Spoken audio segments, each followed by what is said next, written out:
ভোগান্তির আরেক নাম ঢাকা চট্টগ্রাম মহাসড়ক। এই সড়কের কুমিল্লা অংশে আধা কিলোমিটারের 10 থেকে 15 মিনিটের পথ পাড়ি দিতে কেটে যায় 2 থেকে 3 ঘন্টা। যাত্রী চালকদের দাবি, সংস্কার না হওয়ায় খানাখন্দে ধীর গতির সাথে বাড়ছে ভোগান্তি।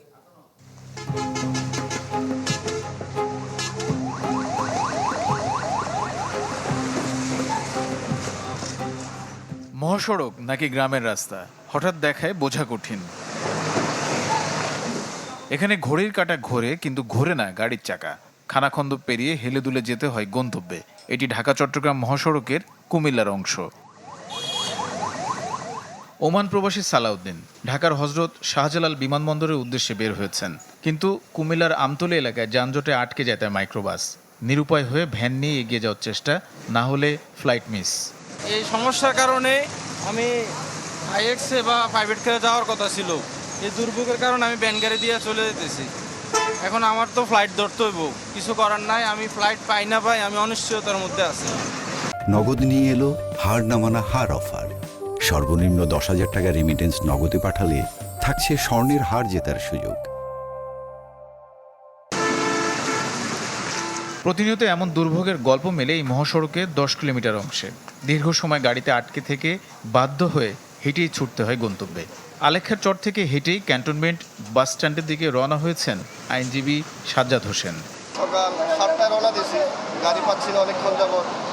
তারপর কুমিল্লা মেডিসিন মার্কেট আলেখ্যার চর, ওইখান থেকে হেঁটেই ক্যান্টনমেন্ট উদ্দেশ্যে রওনা দিচ্ছি। ওইখান থেকে যদি গাড়ি পাই তবে সঠিক সময়ে তো যাইতে পারবো। জানা গেছে, ঢাকা চট্টগ্রাম মহাসড়কের কুমিল্লার অংশে আমতলী, আলেখ্যার চর, জাগরঝুলি, কোটবাড়ি বিশ্ব রোড, বেলতলী, পদুয়ার বাজার এলাকায় বেহাল সড়ক। ফলে মহাসড়কের 2 লেনেই ধীর গতিতে চলে যানবাহন।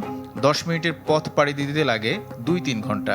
ভারী যানবাহন চলার কারণে এই নরবরে ইট কখনো স্থায়ী সমাধান হতে পারে না।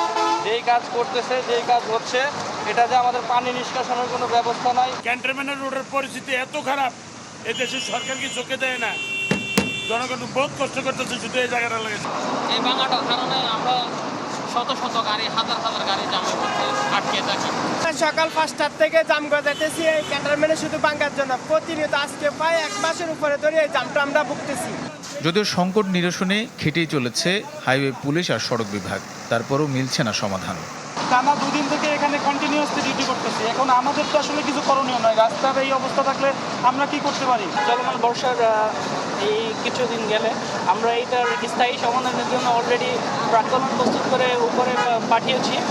দেশের অর্থনীতির লাইফলাইন খ্যাত ঢাকা চট্টগ্রাম মহাসড়ক। প্রতিদিন এই পথ দিয়ে চলাচল করে হাজার হাজার যাত্রীবাহী ও পণ্যবাহী যানবাহন। Desk report, channel 24।